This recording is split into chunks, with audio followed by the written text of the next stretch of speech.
Over the past couple of weeks in particular, Pedro Pascal has been unavoidable. This dude is everywhere. Now, it's been a meme for a minute that he is basically cast in everything. He is everything from the guy who gives you your coffee first thing in the morning to the guy who tucks you in at night. He has basically been cast in perceptively everything. But in reality, no, he's just in some of the biggest and most high-profile entertainment mediums for this year and, in the next couple of years as well, because as it sits, okay, we'll just go ahead and go chronologically on this one. Over the past weekend, Star Wars Celebration in Japan took place, and yeah, he showed up looking like this, wearing weird, I don't know, man, wearing leg warmers and a little page boy shorts and, I don't know, Jerry Seinfeld's puffy shirt. I don't want to be a pirate. I want to be a space pirate that doesn't say very much. The reason that he continues to do all of this goofy stuff is because the normies eat it up. And it's the reason that I can't accurately predict what Mandalorian and Grogu is going to do. Now, unfortunately, we can't show you that trailer quite yet because Disney hasn't officially announced it. I would imagine that's probably coming out on fake Star Wars Day. We'll very likely see a much more polished version that the seals were clapping at during Celebration. But what does the general public think about Mandalorian and Grogu at this point in time, Christ, when it comes out next year, 7 years after all of the big hullabaloo of the first season came around? It's really going to be tough to tell. I wouldn't be surprised if that movie made $300-400 million. But then again, would I be terribly knocked on my ass? Not entirely. I'd be firmly just, kind of just pushed back in my chair if this thing made close to $1 billion. But at this point in time, man, the whole Pedro effect, as much as he has been very much wearing out his welcome in online circles, the people love him, but the people are also retarded. So yeah, man, the Star Wars hype cycle for Mandalorian and Grogu is very much going to be kicking into high gear in the lead up to May of next year, because honestly, after Andor, which they're doing a really shit job of marketing, I've seen like one ad outside of just a few social media posts in regards to the season that just dropped last night, Tuesday night, but nothing else. And as for what else is supposed to come out throughout the rest of this year, there's nothing on the schedule. They made no announcements. They said, don't worry, guys, there's going to be a bunch of stuff that you can remember for Ahsoka Season 2, but no release date, no release window. Is it going to be coming out in the spring? Is it going to be coming out in the winter of this year? Like, what are we looking at here? Because, yeah, after Andor rolls up in, 4 weeks' time? 12 episodes, 3 episode sets every week. So, yeah, 4 weeks. At the end of the conclusion of that story, that's good grammar. But no, at the conclusion of that story, what else does Star Wars have? A bunch of animated stuff that literally dozens of people watch and nobody talks about on a long enough time scale. Okay. So yeah, Pedro, because he's the hot thing in Hollywood and because the other big gig that he has right now, he's going to be taking a considerable step back from, mostly because it's impolite to crowd anybody inside the tee box. So yeah, he's going to be Disney's go-to for the time being. I can't wait until he gets cast as, Phil in the upcoming, Disney live-action remake of Hercules. I want to die because I just thought of that off the top of my head and they're dumb enough to do that. Oh my god. Anyways, Star Wars Celebration is here. Well, it was. Featuring the first image of Pedro Pascal as Din Djarin in the Mandalorian and Grogu movie, and he's notably unmasked because, yeah, you have Pedro Pascal, and he already did that, right? Like, he took off his helmet because... holy shit, this is so fucking dumb. But during, the penultimate episode, I think it was, of Season 2 of Mandalorian and Grogu, of The Mandalorian, rather, just Grogu was around. Well, actually, he was being taken care of.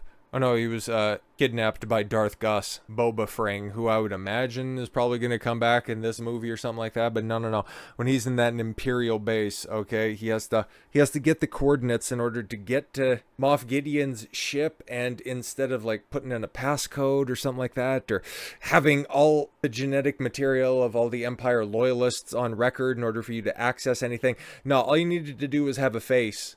Not even like one that is recognized by the Empire, just a face, because The Mandalorian is well written and it always has been. But no, Pedro's been in the suit. Pedro has shown off his face before in the role, but that was back in 2020. He also did it at the conclusion of, season 1 as well, but that was the last time that, you seen him in that armor, and since then he has wildly raised his stock. So yeah, even though, season 3 was set up as how, Din Djarin was going to go ahead and reestablish his honor, and, he's going to honor the creed by bathing in the living waters of Mandalore. all that immediately gets undone because Pedro's very hot in Hollywood right now, so we need to go ahead and, get him to show his face, because how else could anybody empathize with, the character in the Beskar armor unless you see his face? Even though Lucha Libre is the longest standing type of wrestling, and practically every worker in that medium starts by wearing a mask, and they have a great connection with the audience. And how, what was that in the OT, outside of just the main cast of characters, who was the most beloved side character? Boba Fett. And that whole lack of emotion and not being able to connect with an audience. How well did that work out for Darth Vader? Yeah, exactly. Oh, this is a very exciting image. Dude, it's a fucking image. What are you talking? It's very exciting because he's posing and holding his helmet. Like, what are we doing here, bro? Is Din Djarin breaking his creed? Well, very obviously, right? Because he's that goofy sect of Mandalorians, but he's also going to have to reconcile with him pledging himself and pledging his service to Bo-Katan towards the tail end of Season 3. Like, over this next weekend, I've really got to, refresh myself with all this stuff. It's been a minute since I've watched the coverage of all this stupid shit, and because this is going to be one of those things, man, moving forward. Like, Star Wars is super cooked. Not as cooked as the Last of Us series, because holy shit, man. We talked about this at the beginning of the week, with the Joel and 1, but how Pedro is going to be phased out of the Last of Us, and, they're just going to be putting in Big Head Bella. Atrophy Abby, that show's immediately going to tank, and everybody's just going to point to it, and it's like, I liked it when the Pedro guy was there, and that by proxy, I don't know, man, was this like marketing genius on the Pedro camp? Because he knew that he was going to be the impetus of this show tremendously falling off, which we're still waiting for the ratings of episode 2, and I will be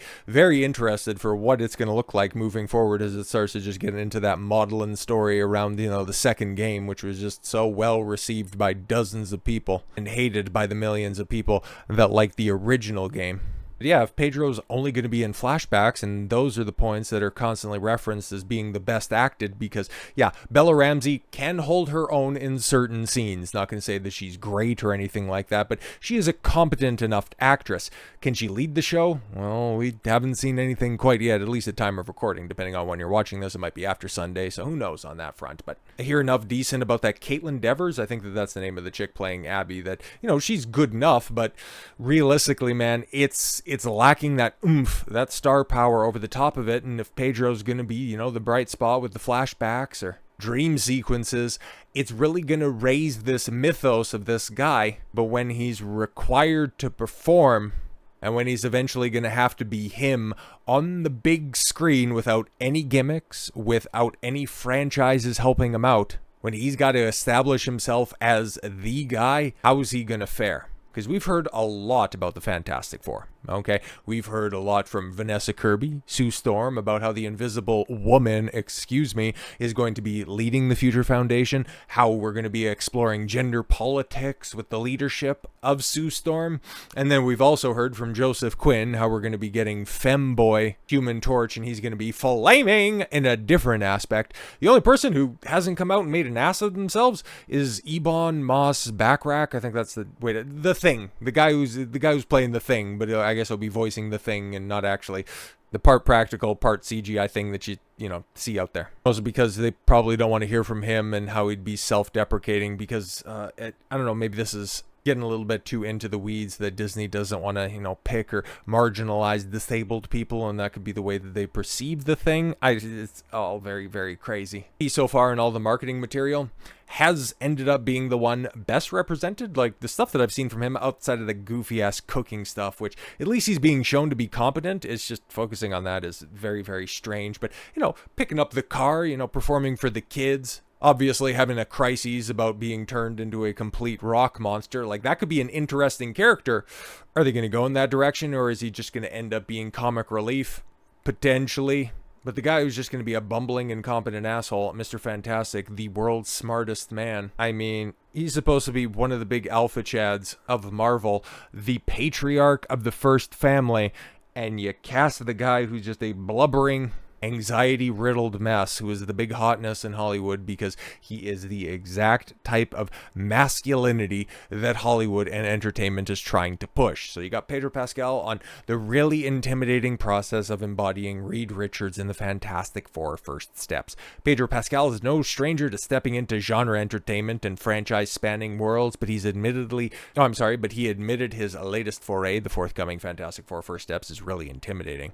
Now, the latest MCU entry due in theaters July 25th. Yes, the last of the big three to come out, and helmed by three-time Emmy nominee Matt Shankman. Yes, in his very first directorial endeavor for the big screen. Marks the fourth attempt to translate the original comic book characters to the silver screen. This time, the action will take place in an alternate history, parallel universe set in the 1960s. Yeah, because we don't need to really have a story in so much as we could just jangle the keys about a retro-futuristic style. Get it? That's going to be awesome. That's going to totally make up for all the script deficiencies.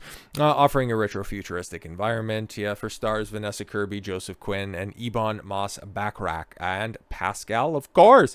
It was really intimidating, Pedro told Entertainment Weekly, of being cast as Reed Richards, Mr. Fantastic, the de facto leader, sure, of the familial superhero clan. The experience, he told the publication, for its themed cover story and brought to mind previous large-scale roles. I relied on the people that I surrounded me to the experience and helped me get through it. Stepping into something like Game of Thrones, you were a side character that people give way too much credit to. Oberyn Martell was interesting. He had a couple of good speeches, one in Mockingbird, and then, of course, when he defeated the Mountain and prior to him having his head popped like a zit. But outside of that, he was just kind of a bisexual dick sucker. It's like, I don't really understand why people give him that much credit for it. But anyways, and then going into the early days of Netflix with Narcos, which, yeah, I remember that movie. I remember that show getting hyped to hell and back.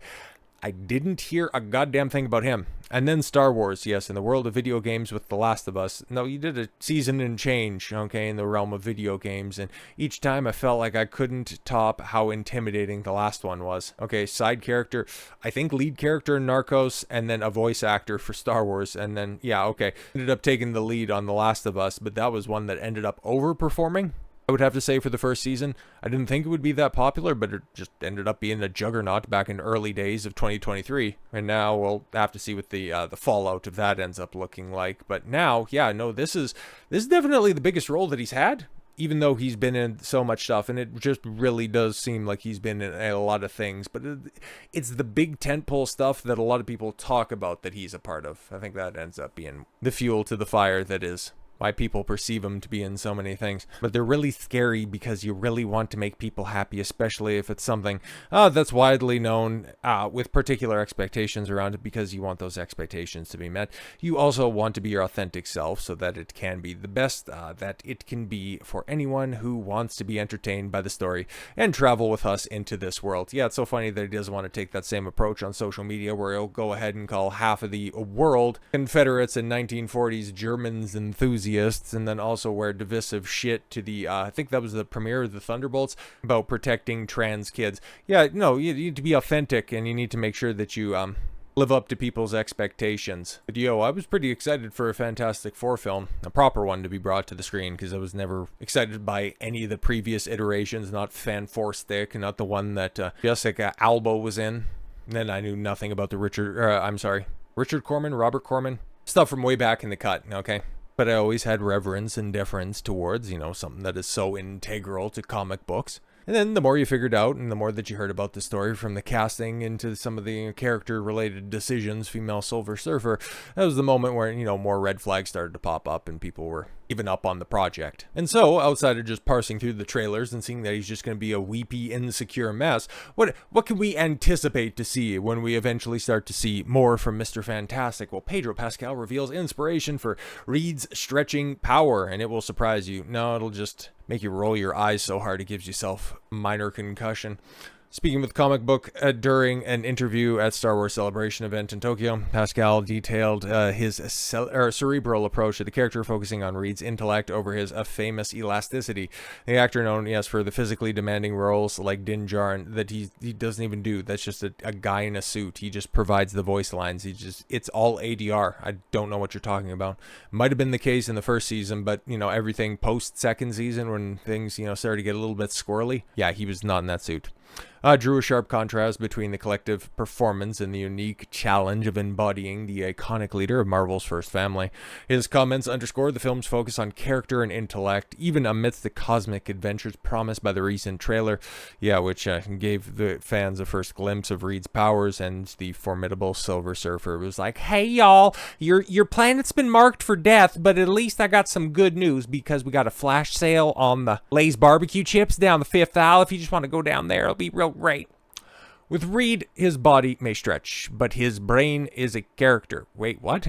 His brain also stretches. That's what makes his computing capacity so immense. I'll guess I'll just give it completely away. I thought of the brilliance of an octopus. Holy shit. Well, I could describe most of your characters with the last 3 letters of that word right there. So yeah, okay, it's probably making more sense.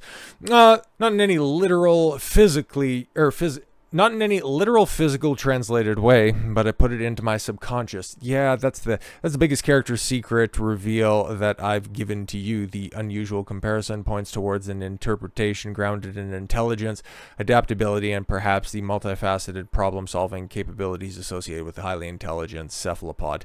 It signals Pascal's intent to delve deep into Reed Richards' unparalleled intellect, rather than solely relying on the visual spectacle of his stretching abilities. Yeah, where he said like 3 lines in the trailer and it all amounted to, I don't know what I did, I screwed up, and but we might be incompetent, but we'll protect you. This year is going to be remembered for a bunch of different things: the rise of Pedro Pascal, the aggrandizement of Pedro Pascal, and then ultimately, after the Fantastic Four, the diminishing of Pedro Pascal.